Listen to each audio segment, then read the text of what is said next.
First time I really noticed my neighbor was the morning my car wouldn't start.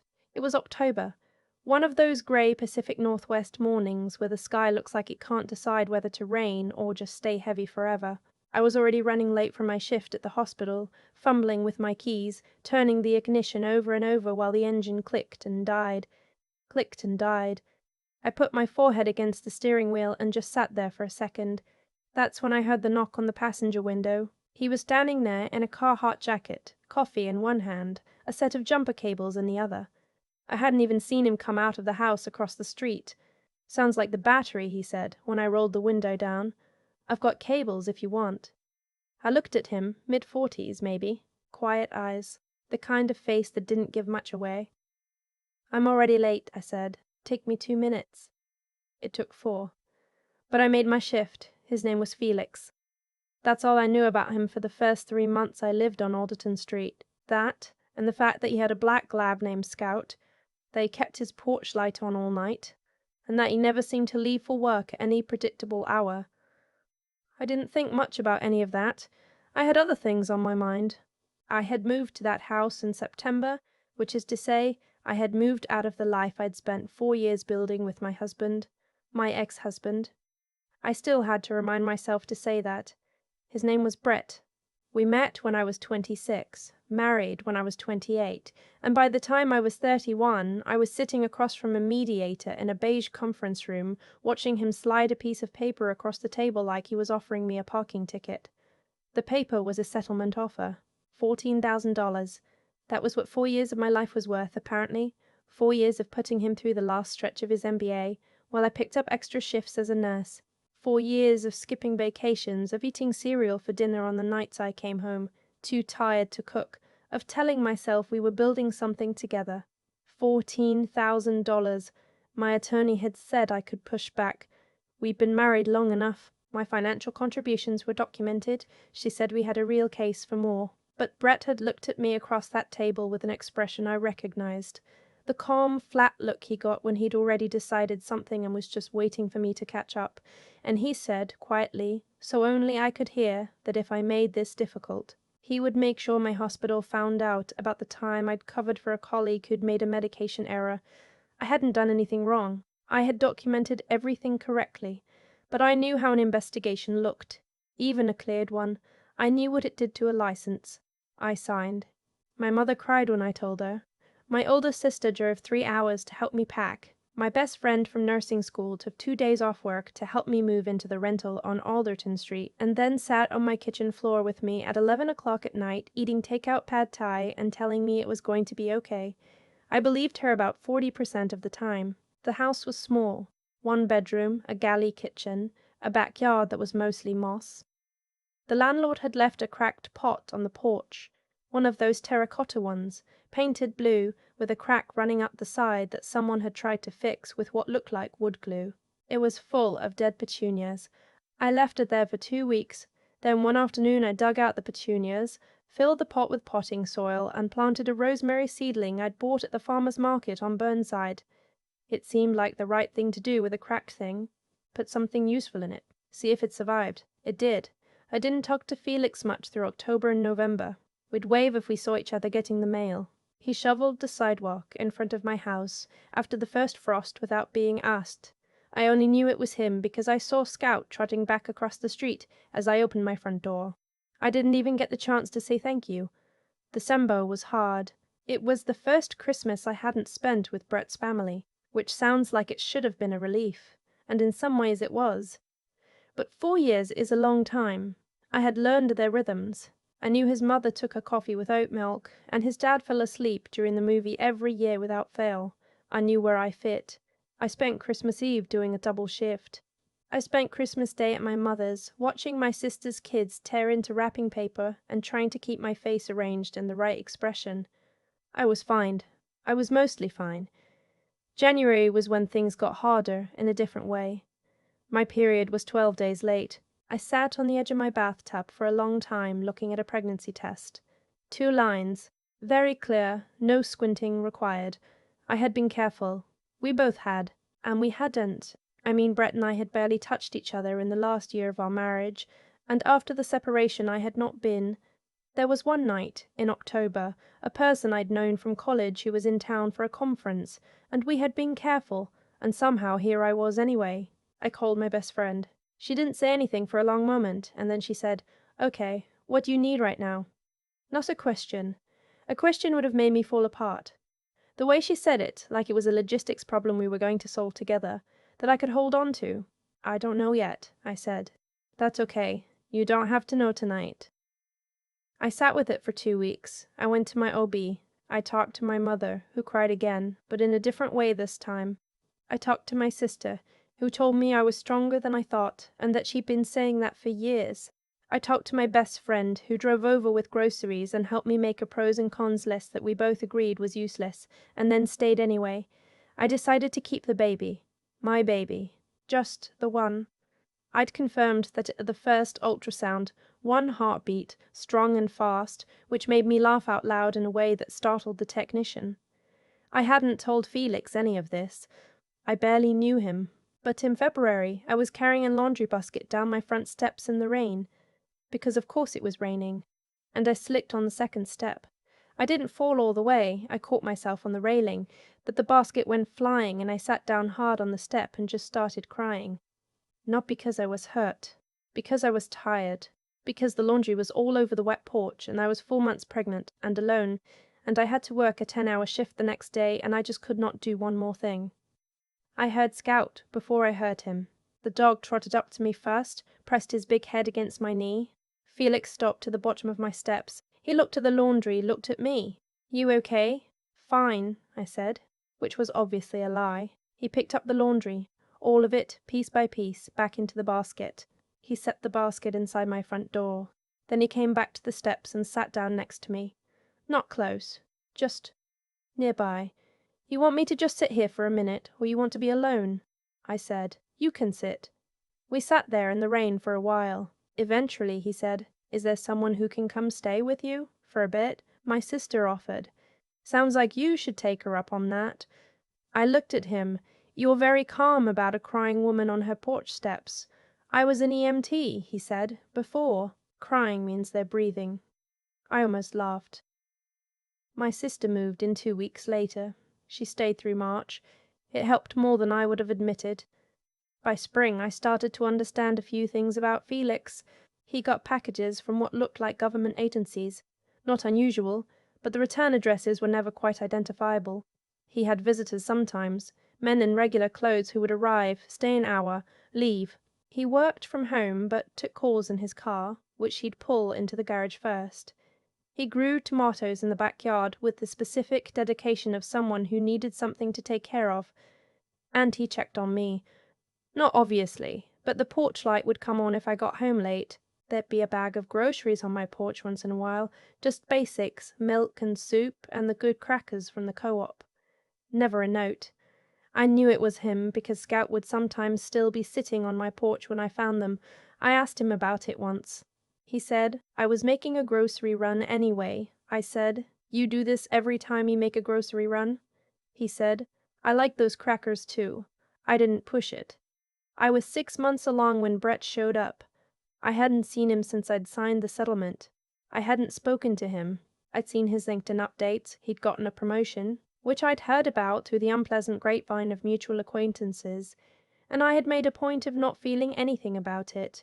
He pulled up in front of my house on a Thursday evening in May, in a car I didn't recognize. Newer than the one he'd had when we were married. He stood on my porch and rang the bell, and when I opened the door, he looked at my stomach, and then looked at my face. "Wow," he said. Not warmly. "Brett. You're—" "Yes." "Is it—" "No," I said. "It is—" "No," I said. "It has nothing to do with you. Is there something you need?" He said he'd heard I was struggling. Through those same mutual acquaintances, I assumed. He said he'd heard I was renting now, that I'd had to take extra shifts. He said he was worried about me. I looked at his face and tried to figure out what he actually wanted. Brett was never just worried. Brett always had a second agenda tucked inside the first one. He said he thought maybe we'd been too hasty with the settlement, that maybe we could revisit things. Come to a more, he used the word, equitable arrangement. An equitable arrangement, an equitable arrangement. I repeated. I still care about you, Wren. Wren. He'd always called me that. My name is Lauren. But in that moment I realized that the nickname had always been a way of making me smaller, easier to hold. Brett, I said, I need you to leave. His face shifted. Just slightly. The thing under the concern showed itself. You signed the settlement, he said. Just making sure you remember that. I remember. Good, I'm just saying, in case you had any ideas. He left. I closed the door and stood in my kitchen with my hand on my stomach and breathed. Felix was cutting back his tomato plants when I came outside 20 minutes later. He looked up once, looked at my face, looked toward where Brett had parked, and looked back at his plants. You don't have to tell me, he said. My ex-husband paid me a visit. He set down his pruning shears. You okay? He didn't threaten me. Exactly, but he wanted to remind me I'd signed away my right to anything more, and that I should keep remembering that. Felix was quiet for a moment. What does he do, he said, for work? He's a director at a private equity firm, Cascade Growth Partners, downtown. Felix picked up his pruning shears. Okay, he said. I didn't know what that meant. I went inside and made dinner and called my sister and tried to feel less rattled than I was. My daughter was born on a Tuesday in July. She arrived 3 weeks early and very fast, which meant I called my best friend at 2 in the morning and she drove 45 miles in the dark and made it to the hospital 40 minutes before the baby did. The labor was harder than I'd expected and easier than I'd feared. My mother was in the waiting room. My sister had driven up the day before, on a feeling she said she'd had. I named her Iris. For no particular reason except that it was the name I'd been turning over in my mind for weeks, and every time I said it, it felt right. She was small and furious and had a full head of dark hair, and she looked at me in the first minutes like she was conducting an assessment. I passed, apparently, because she fell asleep on my chest. Felix brought over a succulent in a small concrete pot 2 days after I came home. He set it on the porch railing. He didn't ring the bell. I saw him from the window. The note tucked in the soil said, "Low maintenance. Thrives anyway." I cried a little. Iris was asleep in the carrier on my chest, and I was standing in my kitchen in my 3rd day of the same clothes, and I cried at a succulent. My sister found me like that and said, "Postpartum, or the plant." "The plant," I said. She said she understood. It was September. Iris was 6 weeks old, and I was back to work part-time, my mother coming over on the days I had shifts, when my best friend sent me a link. It was a news article. Local business section of the Portland Tribune. The headline was something about a federal investigation into a mid-sized private equity firm. Regulatory irregularities. Undisclosed conflicts of interest. The kind of language that, in that world, is the polite version of something much worse. The firm was Cascade Growth Partners. Brett's name was mentioned in the 4th paragraph. I sat with my phone for a long time. Then I called Felix. He picked up on the 2nd ring. "Did you see the Tribune today?" I said. A pause. "I saw it," he said. "Felix. Wren." He stopped. "I'm sorry. Lauren." He stopped. "I'm sorry. Lauren. I heard him call you that. Did you have anything to do with this?" A longer pause. "I work for a financial crimes unit," he said. "Contract basis, for the last several years. I can't tell you details, but I can tell you the Cascade Growth has been on a watch list for 18 months, and that a conversation we had in May didn't change the investigation. It was already underway." "But you knew," I said, "when I told you who he worked for. I recognized the name, and you didn't say anything. I didn't know how to say it without telling you things I wasn't able to tell you, and I didn't know if it would amount to anything." I looked out the window at his house. His porch light was on, even though it was afternoon. "You've been leaving groceries on my porch since November," I said. "You were working long shifts, and shoveling my walk. Ice is dangerous." "Felix." He said nothing. "Why?" "Ice is dangerous." "Felix." He said nothing. "Why?" I said. He was quiet for a moment. Then, "You planted rosemary in a cracked pot, and you kept going. I noticed." I had to sit down. I won't make it sound like it was simple.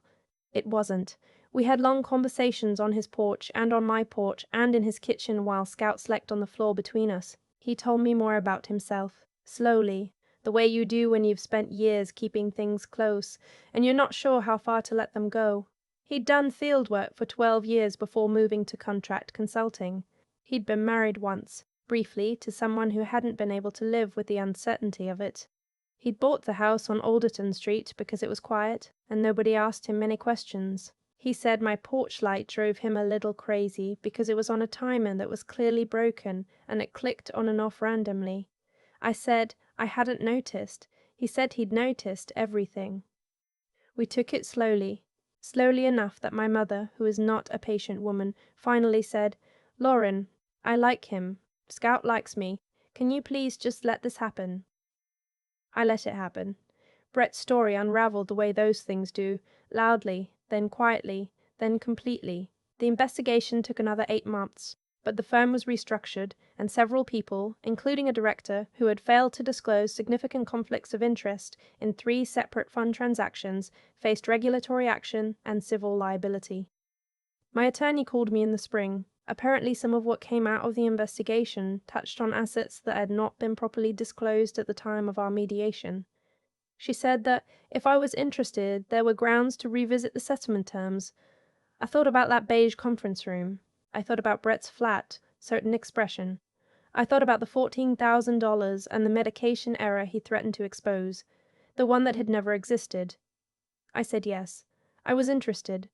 The revised settlement was not a number I would say out loud, but it covered Iris's future. It covered mine. I didn't tell Felix the number. He didn't ask. He made dinner, chicken piccata, which he was actually very good at, and we sat at my kitchen table, and Iris sat in her bouncer and looked at the ceiling with the focused intensity she applied to everything, and it was a Tuesday night in April, just an ordinary night, and I thought, this is what surviving looks like. Not a single moment, just this. The ordinary weight of being okay. The rosemary in the cracked pot made it through 2 winters. By the time Iris could walk, it had spread past the edges of the pot entirely, growing in the gap between the pot and the porch boards. It shouldn't have survived the frost. It shouldn't have had room. The pot was still cracked, the repair still visibly imperfect, but it was doing fine. It was doing more than fine, actually.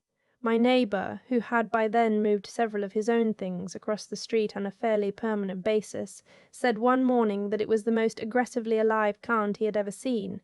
I said it had a good start. He looked at me the way he sometimes did, like he was checking something, like he needed to make sure the thing he thought was there was still there. It was. Scout thumped his tail on the porch boards.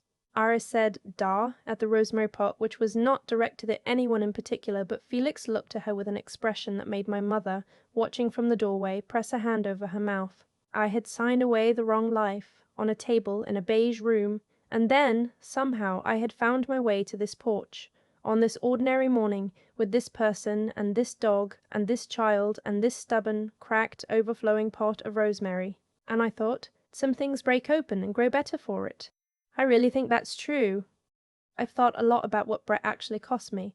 Not the money, though the money mattered, and I won't pretend it didn't, but what he really cost me was time I spent making myself smaller so he wouldn't feel threatened by how hard I was working. Years of quieting down my own instincts because I told myself I was being unfair or oversensitive or difficult.